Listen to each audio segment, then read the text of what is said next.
Quel plaisir de vous retrouver pour ce numéro de Au Féminin depuis le Mina Hôtel de Libreville. Madame, Monsieur, bienvenue sur Gabon Première. Femmes et politique en 5e République, quelle est la réalité du terrain? C'est le thème du jour. Pour en parler, 4 femmes politiques sont des nôtres pour nous relater leur vécu sur le terrain au sortir des dernières élections tenues dans nos murs en 2025. Tout d'abord, Maître Marie-Laure Angue-Zomomba. Elle a été colistière au local dans la commune de Minzik pour le compte de l'Union démocratique des bâtisseurs, en abrégé l'UDB. Maître Marie-Laure Angue-Zomomba est présidente de l'association Jeunesse à venir, gestionnaire hospitalière et sociologue politique de formation. Notre prochaine invitée est une figure politique et sociale influente du Gabon. L'honorable Justine Judith Lekogo est députée du 2e arrondissement de la commune de Franceville et nous sommes là dans le Haut-Ogooué. Elle est reconnue pour son expertise économique, son engagement civique, ses responsabilités publiques et sa défense de la démocratie et des droits fondamentaux. Avec nous également Madame Marie-Nadège Edjibadi, épouse Boulingui. Elle est une ancienne candidate aux législatives de 2025 pour le compte de l'UDB dans le premier siège de la Zadier et nous sommes là à Mekambo. Elle est une enseignante de formation, par ailleurs présidente de l'Association des femmes engagées du G6 et présidente du Réseau national des femmes leaders des associations du Gabon, en abrégé RENAFLAG.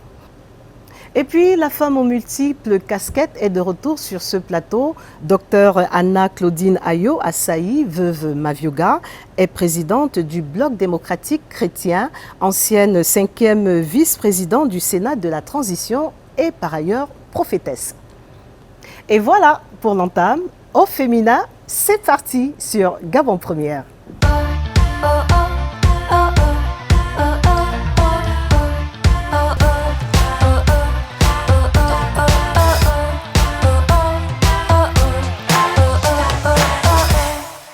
Et voilà, si vous nous rejoignez seulement à l'instant, mes invités et moi sommes déjà installés pour vous parler de la femme en politique et en 5e République. Quelle est la réalité du terrain? Dans leur cas, on pourrait dire quelle a été la réalité du terrain lorsqu'elles se sont lancées dans ces élections en 2025 ici au Gabon. Mais avant d'en arriver à ça, on va leur souhaiter à toutes les 4 la bienvenue chez elles. J'ai Justine Judith Lekogo, bienvenue. J'ai Marie-Nadège, je vais m'arrêter là. Boulingui, vous savez comment je vais vous appeler? Marie-Nadège Boulingui.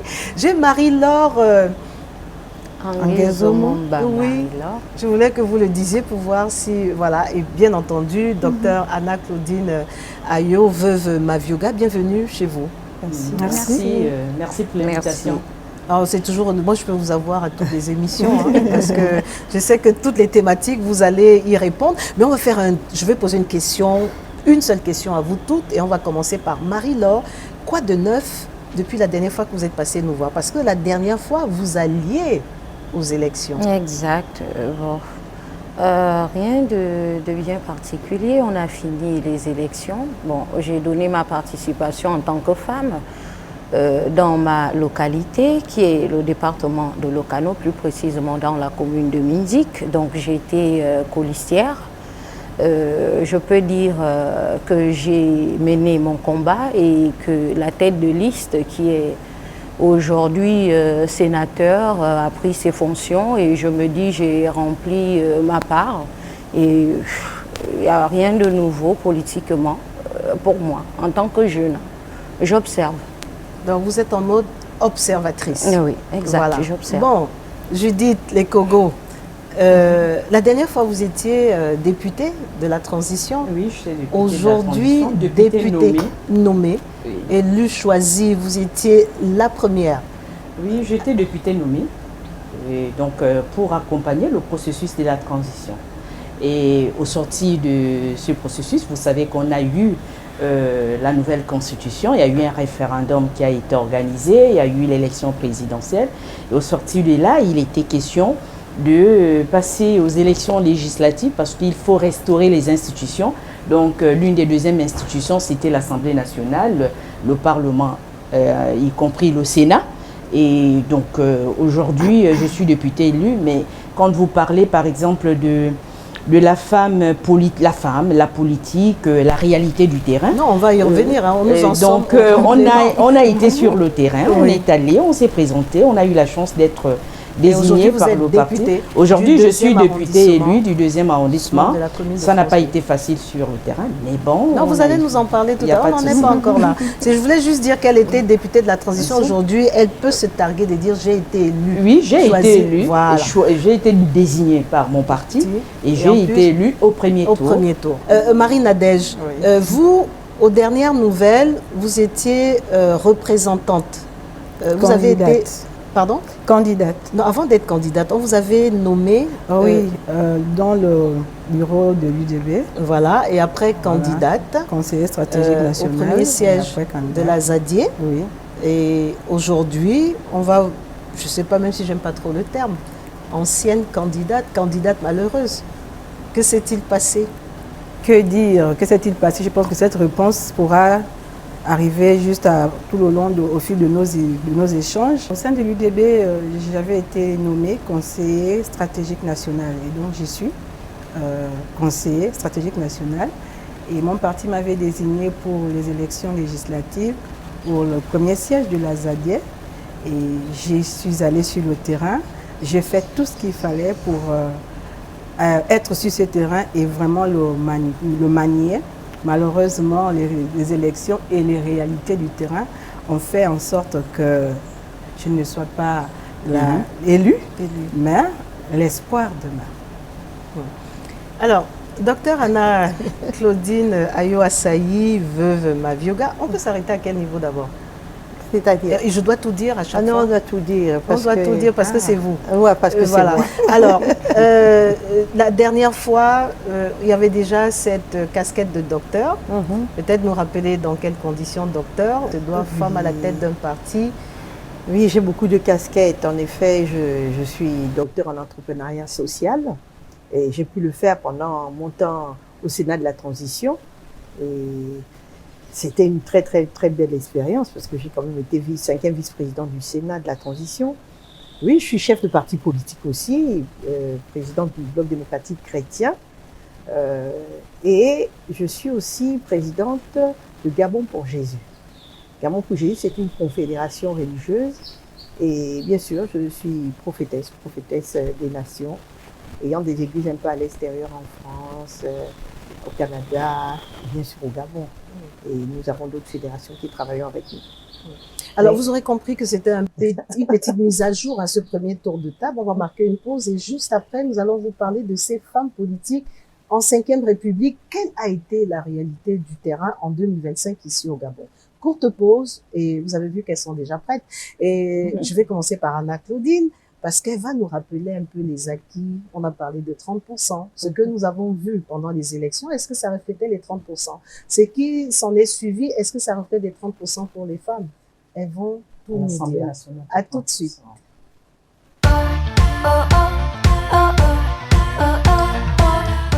Et vous faites bien de nous rejoindre sur Gabon Première, l'émission qui commence à peine au féminin. Aujourd'hui, nous parlons des femmes en politique.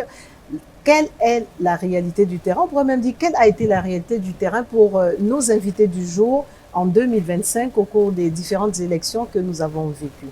Alors, Anna Claudine Ayo-Assayi, veuve Mavioga, nous sommes en plein dans ce thème qui nous intéresse, femmes en politique, la réalité du terrain. Mais avant que vous ne répondiez ou que vous donniez vos lectures,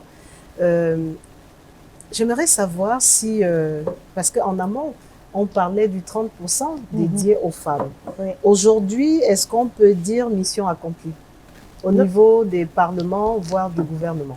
Non, on ne peut pas dire, parce qu'il faut dire que la loi 009/2016 du 5 septembre 2016 fixant les quotas d'accès des femmes et des jeunes aux juridictions politiques. Celle des femmes, normalement, était de 30%, le quota, et les jeunes, 20%. Mais il faudrait dire une chose, c'est que on ne va pas réinventer la roue, et avec l'expérience que j'ai pu avoir, et je crois aussi que l'honorable Justine a pu avoir, c'est que le Gabon est vraiment équipé en termes de textes de loi. Mais nous avons un problème l'abyssal, je peux dire, problème sur l'applicabilité de ces lois. Nous voyons que normalement c'était 30% des femmes et 20% des jeunes. Sauf que lors de la dernière élection, j'ai essayé avec l'association MECOM qui veut dire pilier, nous avons appelé la plupart des partis politiques à participer à ce mémorandum sur la participation des femmes aux élections locales et législatives. Nous avons pu avoir 856 candidatures aux législatives en 2025. Et 139 étaient titulaires, les femmes, donc 16,3%. Sur 856 candidatures aux législatives, rien que 139 des femmes étaient tête de liste. Et ces femmes élues députées, il y en a 30 sur 145, donc 20,6%. Au niveau du Sénat, nous avons 17 femmes sur 70, 24,3%. Et vous voyez bien que au niveau des locales, normalement au niveau des locales, les hommes auraient pu desserrer, comme on dit, être plus souples. Nous avons eu 845 listes. Vous savez, les 20%, on peut les trouver en bas de liste. Hein? Bien sûr.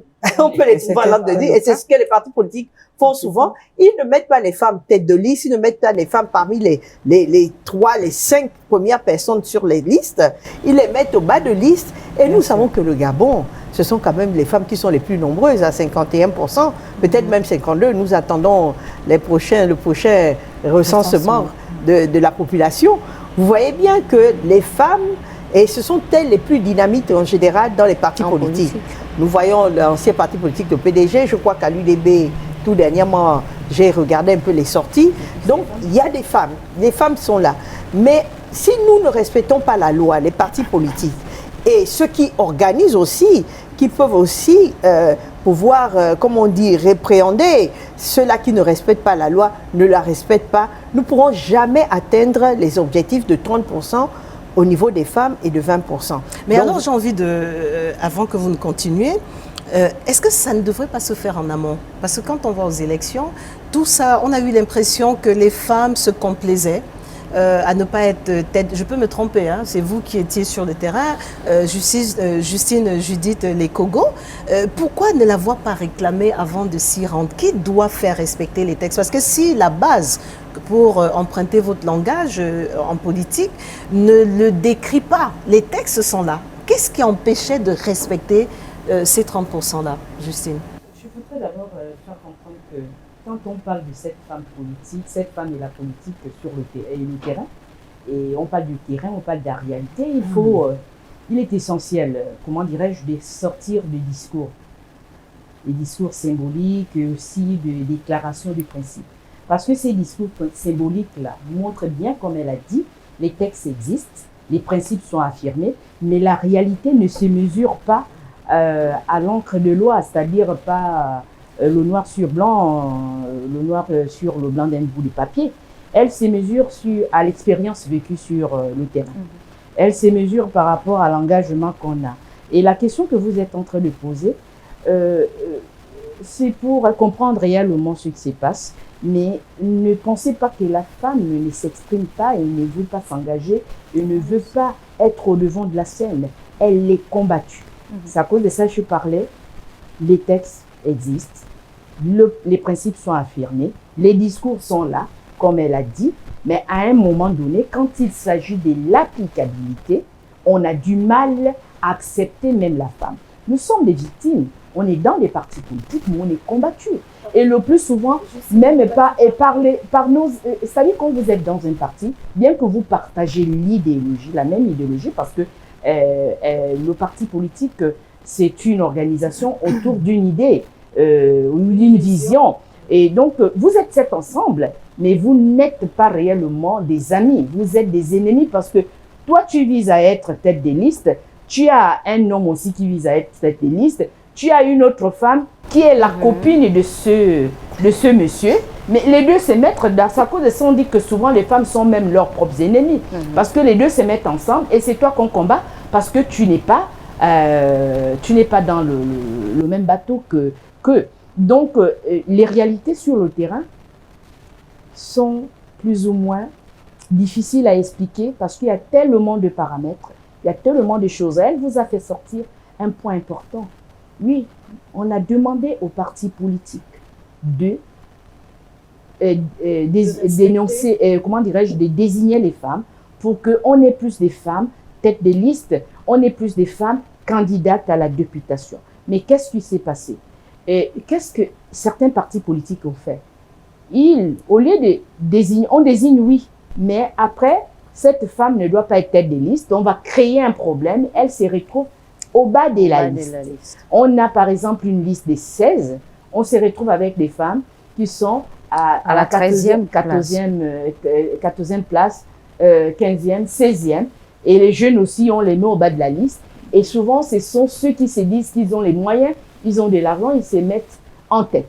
Et à un moment donné, quand vous avez un certain pourcentage, vous avez un nombre de conseillers, et donc, vous n'aurez pas les 16 conseillers à 100%, vous aurez peut-être droit à 8 conseillers. Mais comme les 8 premiers, ce sont des hommes, bon, on se retrouve avec les 8 premiers. Mais vous n'avez pas violé le code électoral parce que le code électoral demande d'avoir une liste qui respecte les 30% des femmes. Vous avez mis les 30% des femmes, mais ces 30% sont au bas de la liste. Vous avez respecté les 20% des jeunes, mais ces 20% des jeunes sont au bas de la liste. Maintenant, il faut être comme nous, les femmes qui ne se laissent pas faire.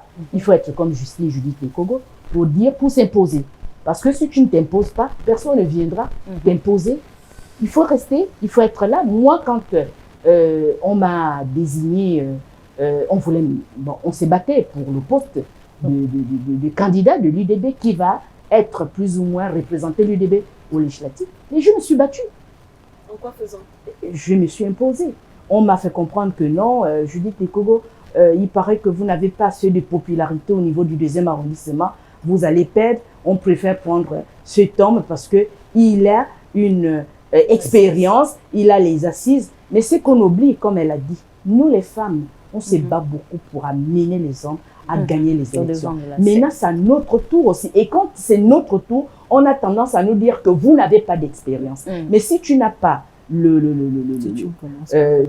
la force de Justine Judith Lekogo, tu vas te laisser faire, tu vas dire, ah oui, je n'ai jamais été candidate, je vais laisser, on va mettre seulement. Je dis non, posez-vous la question. Celui-là, il a été candidat. Mais quand il est candidat, il faut qu'il y ait une équipe. Mais parmi son équipe-là, il n'y avait pas Justine Judith Lekogo pour faire de lui le député du 2e arrondissement. Pourquoi lui, il va encore revenir? Donnez-moi aussi la possibilité d'être député du 2e arrondissement. Très bonne question, Justine. Le temps pour moi de faire réagir Marie-Laure, qui, elle nous a dit en off, hein, elle regarde.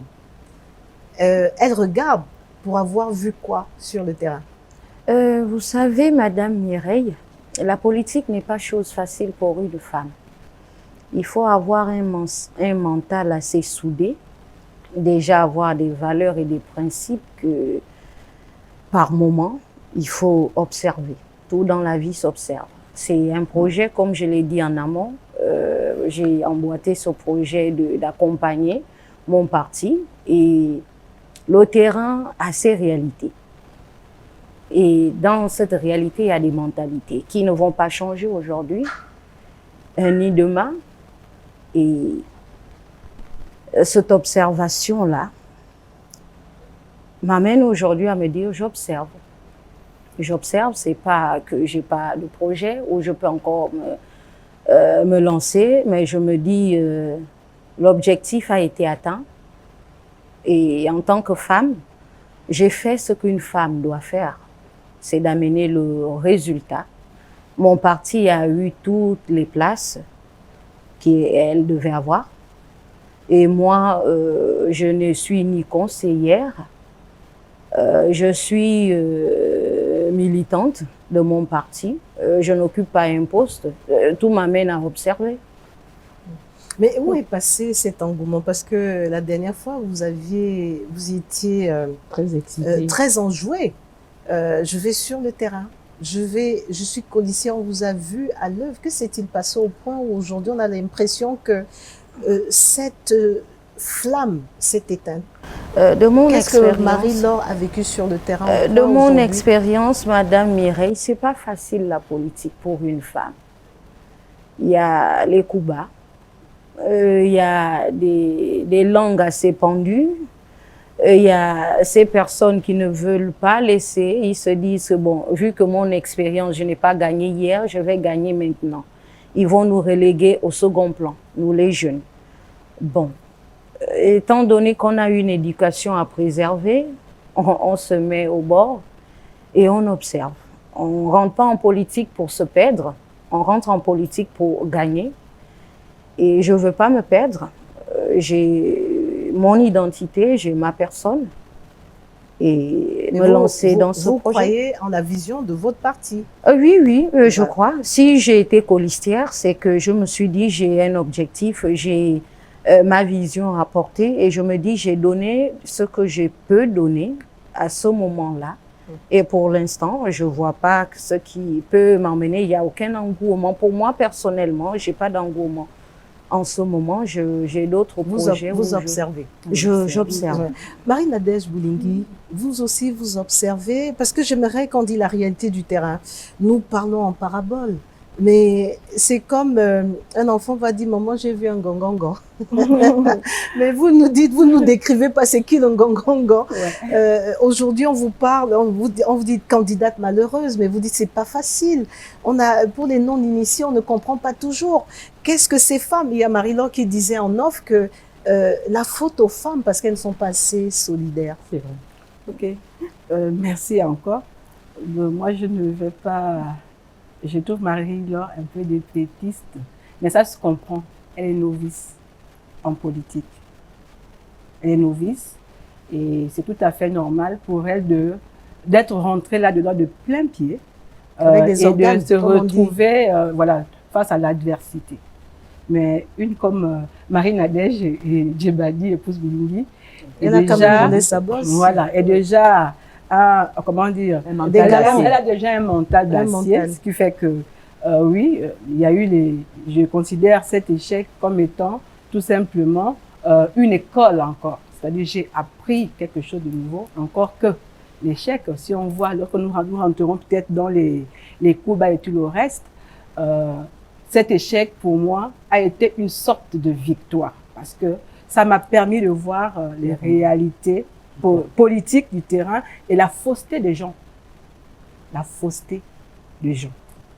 Les candidats en face, de ceux qui sont avec vous, de ceux qui sont même dans le même groupe que vous, dans le même parti que vous. Maintenant, par rapport au quota, la question qui a été posée, moi je me dis, oui, le quota, on ne l'a pas encore atteint. Mais nous ne pouvons pas désespérer. Parce que le premier problème, à mon sens, c'est d'abord la femme elle-même.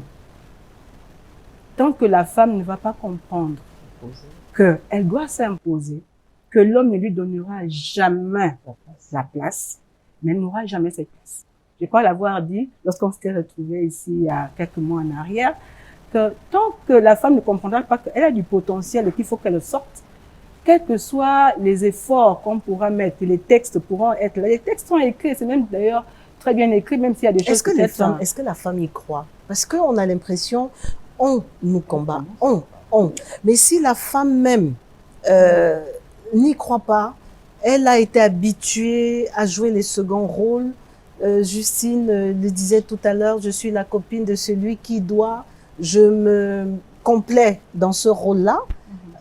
Est-ce que la femme y croit? Vous allez continuer après, vous allez réagir. La nouvelle femme, moi je préfère parler de la 5e République. De la 5e République commence à croire et à voir les choses autrement. Voilà pourquoi il y a quand même eu de nouveaux visages dans le milieu féminin en politique aux dernières élections. Elle commence à croire, sauf que il y a la grande majorité, nous sommes les plus nombreuses, qui hésitent, qui a peur et qui, pour certaines qui sont sorties du lot, comme par exemple ma soeur ici, voilà, et se retrouvent tout de suite en face de ce mur, elles se rétractent. Maintenant, ce qu'il y a à faire, c'est la formation. Il faut qu'on apprenne à former la femme, la jeune femme à la préparer, la préparer à la chose politique. La politique ne sera d'ailleurs jamais un fleuve tranquille.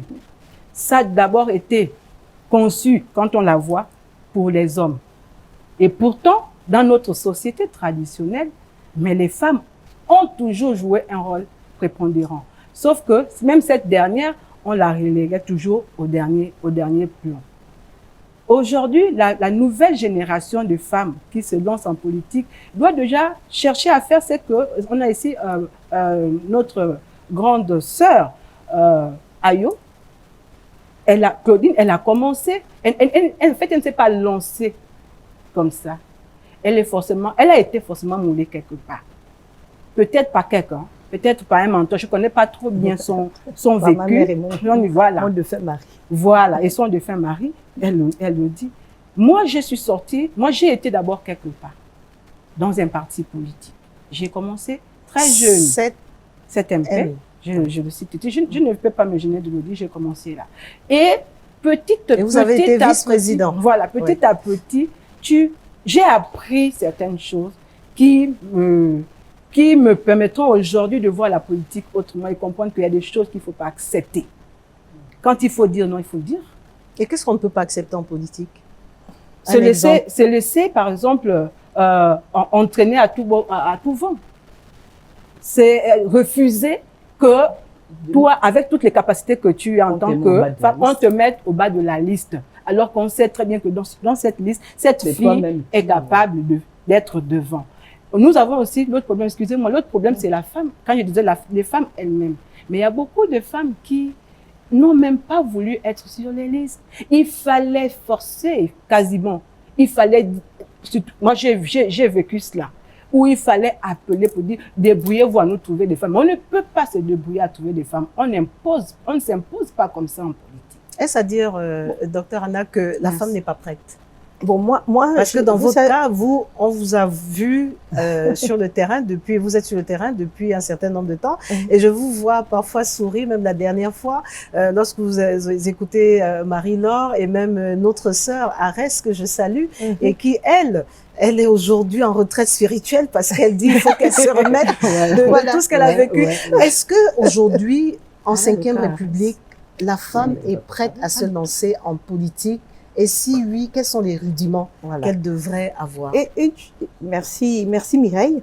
Ce qui est là, c'est quoi? C'est vrai que quand j'étais là, je les écoutais, c'était vraiment chaud vraiment pour y aller et tout. Bon, je rigolais un peu parce que elles ont eu, comme on dit, un baptême de feu. Ce qui est là, c'est quoi? C'est que nous sommes une jeune démocratie et les partis politiques concourent à la vie politique, concourt au fait que nous puissions aux élections et autres particulièrement. C'est d'abord eux avant d'avoir des indépendants et autres. Donc ce qui est là, c'est quoi? C'est qu'il faudrait mettre en place des instruments. L'État, comme partout ailleurs, nous voyons au Rwanda, nous voyons au Sénégal, il y a des instruments qui sont là pour les femmes. Par exemple, un observatoire, c'est ce que nous avions demandé à la première dame. Un observatoire qui n'est pas pour un parti politique ou machin, pour la femme gabonaise. Dans cet observatoire, on va pouvoir voir les femmes, les entraîner, les éduquer, les former pour rentrer en politique. C'est très important. Parce que comme vous voyez, c'est vrai que des fois c'est compliqué d'amener des femmes. Au début, elles sont chaudes. Après, vous allez voir, oh, mon mari a dit qu'il ne veut pas me voir là-bas. Oh, là-bas c'est compliqué. Et ceci et cela. Alors que on ne prépare pas une femme à rentrer en politique 3 mois avant l'élection. Et c'est souvent le problème, ce qui se passe au Gabon. Et comment ça s'est passé dans votre cas, votre défunt mari, qui est un homme politique? Vous l'avez sollicité ou bien il vous a dit... moi, je suis déjà l'enfant d'un homme, d'une femme politique. Ma mère a fait 3 mandats à l'Assemblée nationale. Elle a été maire 2 mandats. Donc, j'ai grandi, je suis née là-dedans. Ça a été facile pour lui? Oui. Qui a exprimé le besoin? C'est lui? Non, moi, j'ai commencé la politique, je me suis présentée en 2009. Donc, lui, il était déjà homme politique. Moi, je me suis lancée, mais j'étais là. Vous savez, quand vous avez une maman qui est en politique, quand elle va sur le terrain, vous pouvez distribuer la nourriture, vous pouvez aller rendre visite aux gens avec elle. Donc, on voit déjà comment ça se passe. Et donc, de telle sorte que je peux dire que la politique, c'est dans le sang. C'est dans le sang parce que ma mère, fait partie des premières femmes du parti du feu Léon Bas, premier président. Le BDG, je crois. BDG. Moi, mon mari, d'abord en tant qu'homme politique, en tant que son épouse, je travaillais avec lui et tout le monde nous a vus, on était vraiment en symbiose. On était côte à côte. Je pouvais apporter, comme on dit, je suis son aide semblable, comme la Bible nous le dit. Le souci aujourd'hui de la femme gabonaise, c'est qu'il faut savoir ce qu'elle-même, elle veut d'abord. Nous avons la tradition qui rentre, qui vient se mêler à dire oui, mais tu es une femme, tu es d'abord une femme mariée avant d'être une femme politique. Non, il faut que les hommes s'ouvrent à une certaine ouverture d'esprit pour pousser leurs femmes, les aider aussi à devenir quelqu'un d'autre, ne pas être celle qui est à la cuisine, celle qui est là rien que pour les enfants ou celle qui est là seulement pour s'occuper de son mari. Elle a quelque chose à dire. Toutes les femmes au Gabon ont quelque chose à dire. Parce qu'aujourd'hui, au Gabon, nous avons besoin de maximum de femmes. Je peux le dire et j'ose le dire. Quelque part, les hommes ont échoué. Parce que dans les scandales financiers, par exemple, nous ne voyons pas des femmes qui ont beaucoup de scandales financiers, mais les hommes, c'est à foison. Donc, les femmes peuvent aussi faire quelque chose de différent. Politiquement parlant, pour la politique, on doit aider les femmes. On doit avoir cet observatoire des femmes qui sont là pour observer, parce qu'on donne des quotas. Nous avons ratifié certains accords internationaux. Nous avons la résolution 1325 sur les femmes et tout. On a signé, mais aujourd'hui, je crois on appelle le Gabon mauvais élève, parce que même les 30%, on n'arrive pas à les avoir. J'étais en mission en Angola, dans le cadre des ACP, quand j'étais au Sénat de la transition, l'Angola, c'est 50% des femmes. Ils ont atteint les 50%. Nous voyons même, ils ont dépassé même les 60%. Regardez au niveau même du Bénin. Ouais. Vous avez vu ce que le président Talon a fait pour pousser les femmes à entrer en politique. Et je crois que le président Brice Cotero Nguema prendra l'exemple et poussera les femmes en politique en mettant des instruments qui sont là, pas des instruments des partis politiques, non. Des instruments qui fassent en sorte que, à la fin, la personne choisit dans quel parti elle va aller, mais la personne a déjà un équipement, un bagage pour rentrer en politique. Et ça se fait des fois hors des partis politiques. L'État a le devoir de pouvoir, comme on dit, respecter d'abord ses propres lois et ses engagements nationaux et internationaux.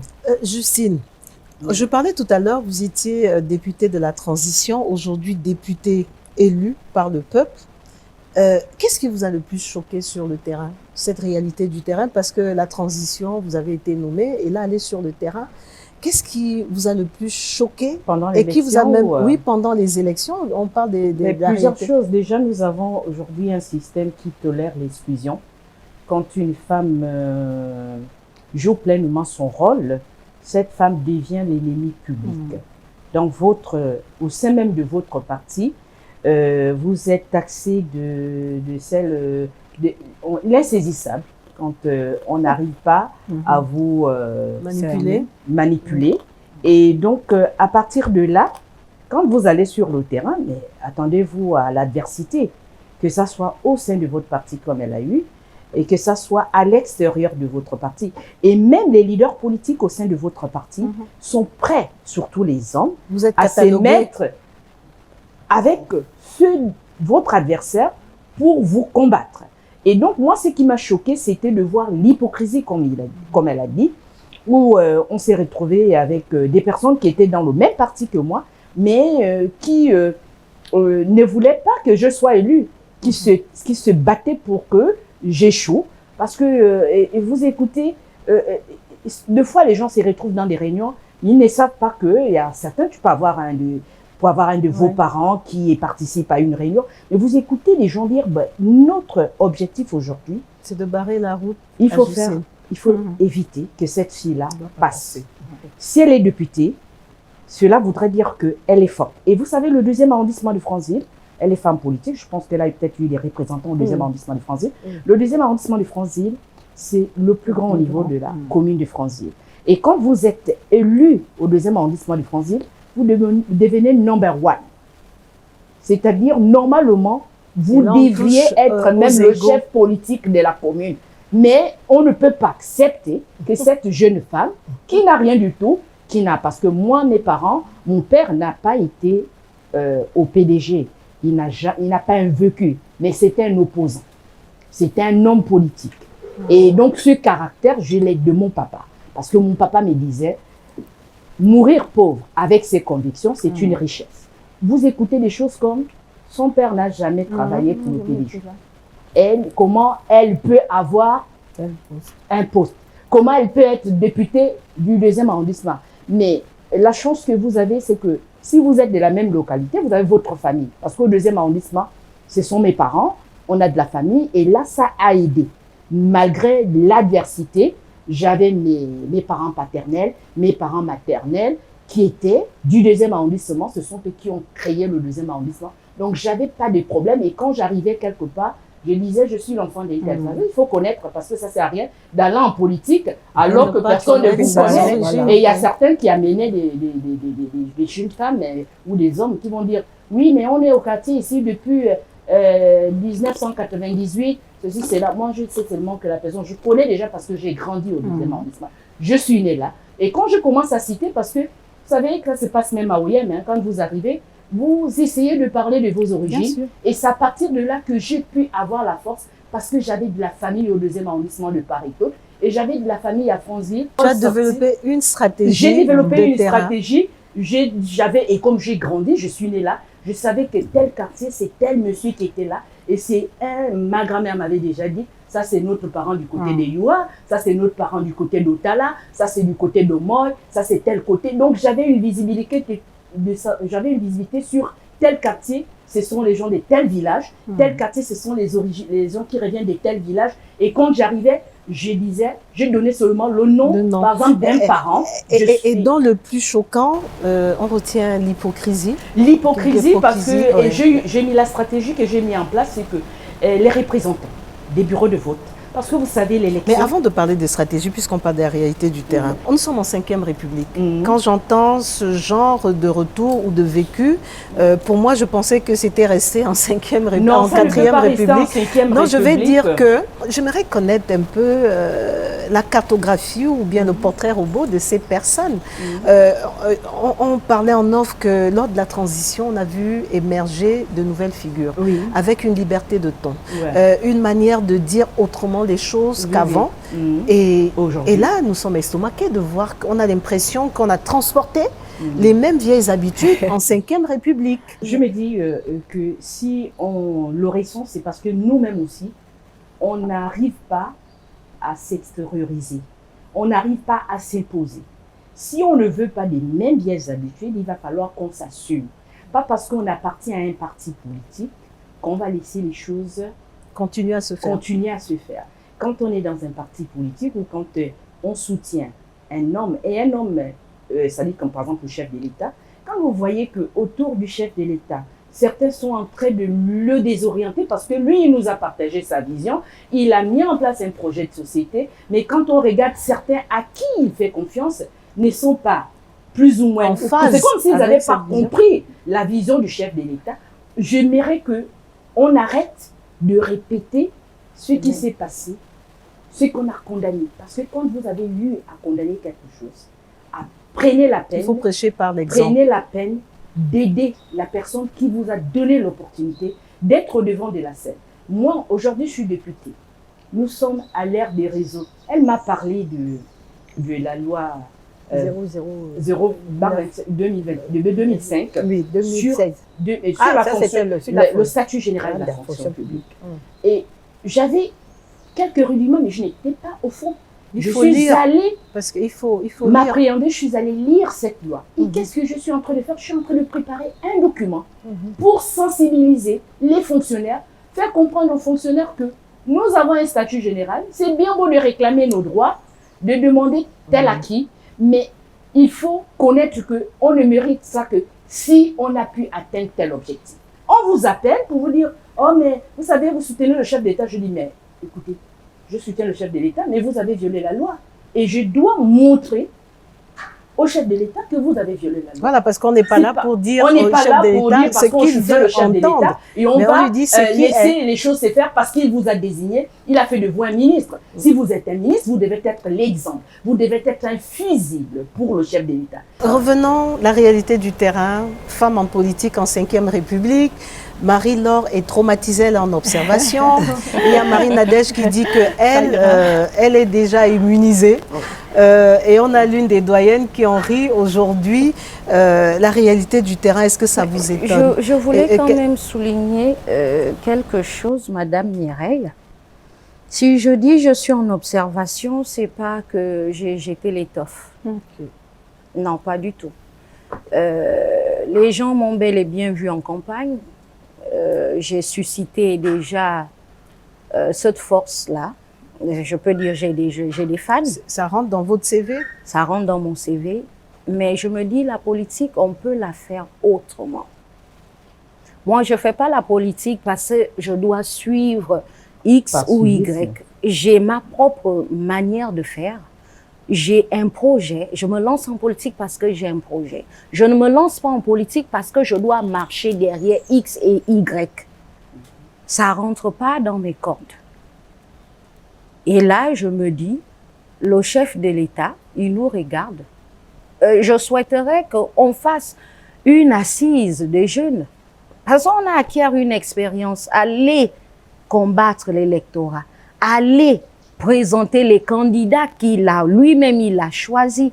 Mais après ça, nous avons des rapports, nous avons des mots, on a observé, on a vécu des choses.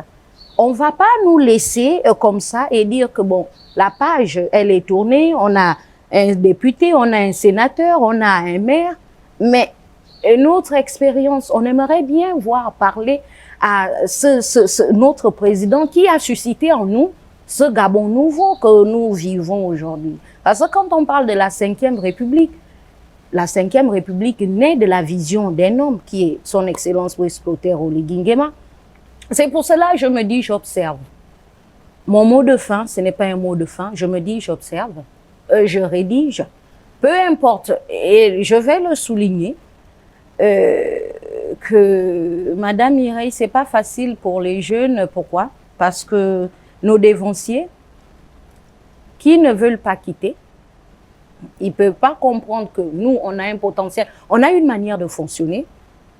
Moi, j'ai ma manière de fonctionner, comme ma sœur Arès, elle a une manière de fonctionner. Je ne peux pas accepter de venir emboîter le pas du moment où, si je regarde le bilan de la personne qui est en tête de liste, déjà par l'âge, je vais me dire, si vous avez 60 ans et que vous venez à être un exemple tête de liste, où moi je suis novice en politique, qu'est-ce qui s'est passé pour que en 2025, vous soyez encore là? Parce que vous ne pouvez pas lutter avec nous qui nous lançons en politique. Je me dis, si je rentre dans la liste au local, c'est parce que j'ai un projet. Mais une personne de 50 ans, vous vous mettez en tête de liste, on ne va pas se comprendre. Mais il y a quand même aussi, il y en a qui disent, les jeunes veulent aller vite en besogne. Est-ce qu'on a assez préparé la transition? Est-ce que le problème est vraiment celui-là qui s'en aille? Mais pour quelle continuité? Est-ce qu'il ne faudrait pas revenir? Est-ce qu'il faudrait... On parlait de formation tout à l'heure. Voilà. Il y a un savant mélange. Tout le monde a sa place.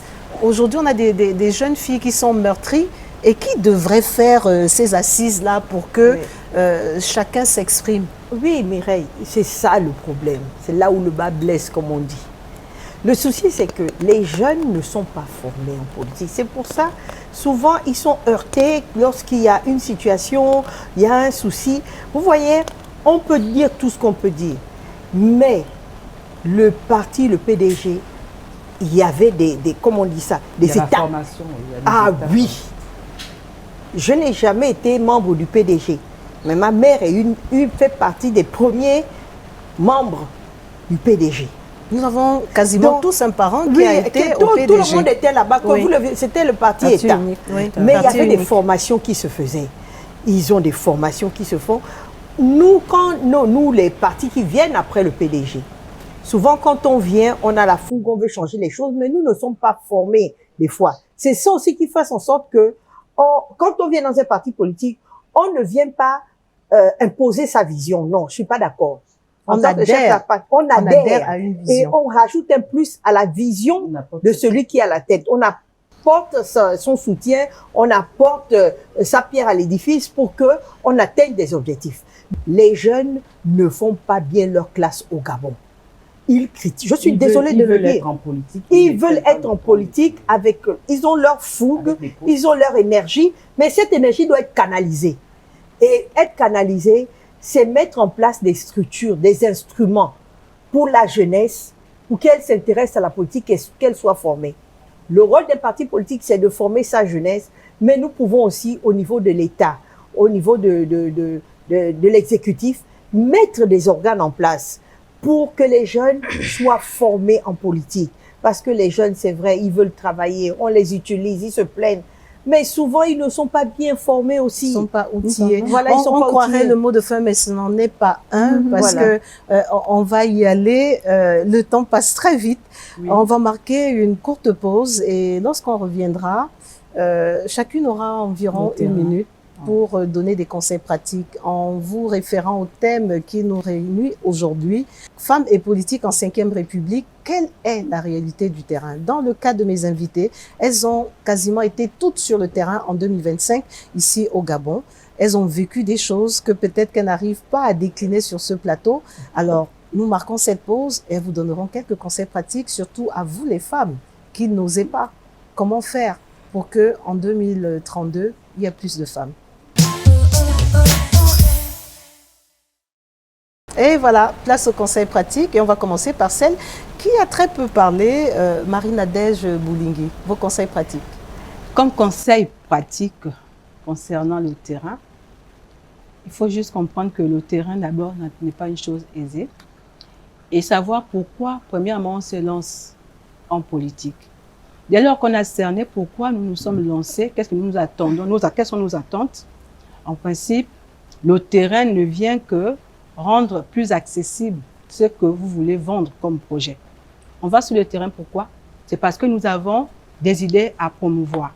Donc, nous allons auprès de nos populations et présenter ces différents projets que nous avons. Mais les attentes des populations ne sont pas forcément les mêmes que celles que nous qui allons sur le terrain avons. Il y a également que les populations ont déjà eu une autre formation. Elles ont été formatées d'une autre manière par le parti qui était là. Maintenant, qu'est-ce qu'il faut faire en allant sur le terrain? C'est présenter ce que toi tu as, les valeurs que toi tu conçois, que tu vois et les projets que tu envisages d'apporter à ta localité. Malheureusement, ça ne passe pas toujours. C'est pas souvent très facile, mais ce qui est bien, c'est qu'au sortir de là, vous devez toujours garder l'objectif. L'objectif, c'est un jour, ça va aller et faut pas fuir le terrain parce que c'est par le terrain qu'on vous départage. Marie-Laure, on sait qu'un jour ça va aller. Oui, Conseil oui. pratique. Ah oui. Conseil pratique de ma petite expérience à cette jeune femme qui me regarde. Il faut d'abord avoir un pilier familial assez soudé.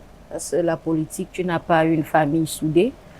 Toutes les paroles extérieures, vous pouvez ne pas bien les digérer. Donc déjà déjà par ce canal, mon père qui m'a aidé sur le terrain. La cour familiale non plus. Ça, aller en politique, c'est déjà aller discuter quelque chose. C'est deux camps adverses qui se disputent la victoire.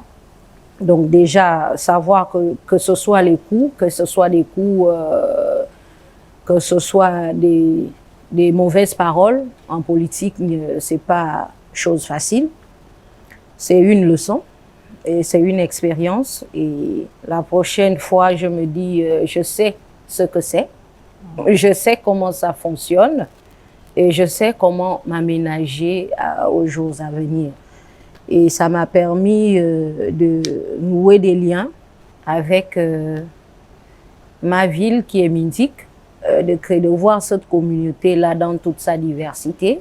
En 2032, on aura une autre Marie-Laure, si au féminin, Exact. toujours la même. Si ce n'est pas Mireille Dira, une autre femme prendra le relais et on la recevra et nous dira comment elle se prépare. Tout le monde n'est pas Justine. Judith Lekogo, elle l'a dit. Conseil pratique, aujourd'hui députée. Qu'est-ce que vous avez envie de dire à ces femmes qui aimeraient être comme vous? J'aimerais dire à ces femmes que quand on est sur le terrain, c'est différent. Si vous avez été désigné, par exemple, par le président fondateur du parti, et qu'au sein même de votre parti, les gens ne veulent pas de vous au devant de la scène, tout simplement parce que vous arrivez à être différent. Parce que même si on peut avoir la vision du parti, mais on a des personnalités différentes. On a notre manière, nos engagements, et ça dépend de notre éducation de base. Elle parlait de sa maman. Même quand elle a retrouvé un homme politique, elle a apporté quelque chose à cet homme politique qui n'a pas eu l'expérience qu'elle a eue, tout simplement parce qu'elle a grandi dedans. Nous avons eu l'expérience de nos pères, qui n'étaient que des opposants. Donc vous imaginez une certaine comme Judith, elle a été formée par un opposant, mais c'est normal qu'elle n'ait pas la même manière de voir que celui qui n'a travaillé que pour le parti au pouvoir, où on dit la discipline, c'est l'apanage du bon militant. Quand vous amenez cette manière de faire, les autres qui vendent leurs convictions ne peuvent pas vous accepter, et ce sont souvent les plus nombreux. Les bénis oui dans les partis politiques, ils sont les plus nombreux. Donc ils vont vous combattre. Et les jeunes filles qui arrivent avec des convictions doivent comprendre que on ne jette pas nos convictions, on va nous mettre de côté, on va nous neutraliser, mais si on a la force, on a la connaissance, parce qu'il faut apprendre, il faut être formé politiquement, parce que le renforcement de capacité qu'elle dit, nous on a eu la chance, on a été formés, mais d'autres n'ont pas été formés. Donc celles qui n'ont pas encore été formées, même si elles ont, aujourd'hui elles ont fait face à l'adversité à l'élection qu'on a eue dernièrement, c'est tout simplement parce qu'elles n'étaient pas préparées. Et aujourd'hui, elles ont besoin de se préparer. Vous allez être combattus, il n'y a pas un terrain libre. L'égalité politique ne se mesure pas au nombre de femmes présentées, mais elle se mesure par la liberté. Quand on peut parler, quand on veut agir, quand on veut déranger, déranger. Mais vous n'allez pas me déranger sur ce plateau. On va continuer, on va donner la parole à Dr Anna-Claudine pour son mot de fin. Oui, pour mon mot de fin, moi je dirais que le président de la République a un grand défi, c'est de pouvoir atteindre les fameux 30%. L'exécutif, donc il serait peut-être temps de mettre en place des mécanismes pour que ces femmes-là arrivent à s'intéresser à la politique et à être formées. La conclusion est que souvent les gens ne sont pas formés, mais il y a une opportunité. La prochaine élection, c'est 2032. Il faudrait peut-être qu'on mette en place cet observatoire de la femme qui pourra être là pour former les femmes, dans lesquelles les partis politiques pourront venir piocher des femmes qui auront déjà une certaine forme, une certaine expérience, un moule, un squelette. Voilà, elles seront déjà formées pour pouvoir se lancer en politique et pouvoir tenir ferme malgré l'adversité. Nous demandons que cet observatoire puisse être mis en place. Je crois que dans les textes, il existe cet observatoire, mais le texte d'application et tout, je vous dis, on est vraiment, au niveau du Gabon, nous avons de très bons textes. On a une panoplie de textes qui ne sont pas appliqués, c'est dommage. Mes sœurs, mes filles, mes grandes sœurs, mes mamans, il faut pas se décourager parce qu'il n'y a pas d'argent politique, il faut pas se décourager, mais bien au contraire, il faut tout faire pour apporter notre pierre à l'édifice et nous sommes les plus nombreuses, ne l'oublions pas. Et on ne saurait l'oublier, on l'a souvent dit ici dans Au Féminin, qu'au Gabon, la femme représente, pour être modeste, 60% de la population. On a parlé du manque de solidarité, j'ai entendu le manque de formation. Et que voulez-vous, femmes? On parle de l'observatoire, je pense que ce serait une très bonne idée parce que, comme me disait un de mes profs, il vaut mieux chômer avec des diplômes que sans. Parce que lorsque vous serez sollicité, donc il faut vous faire former. Il n'y a pas de cadeau sur le terrain. Vous avez entendu des témoignages.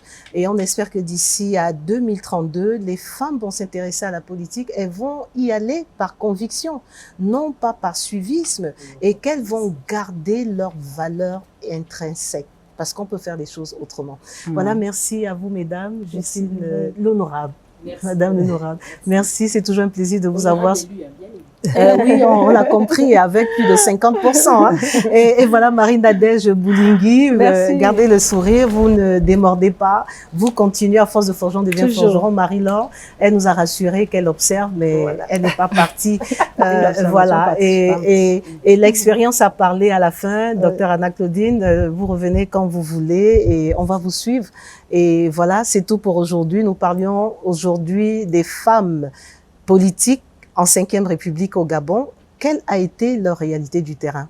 Si ce n'est que maintenant que vous nous retrouvez, vous allez pouvoir suivre l'émission sur nos réseaux sociaux. Merci au Mina Hotel qui nous accueille toujours avec beaucoup d'entrain, à mon équipe qui me rend meilleur chaque jour un peu plus. Merci à vous et à vous à la maison. Merci également de nous accueillir chez vous. Nous vous retrouverons dans 15 jours, mais ça, ce sera avec une autre histoire. Mais en attendant, n'oubliez pas que, entre-temps, quoi qu'il arrive, gardez toujours le sourire.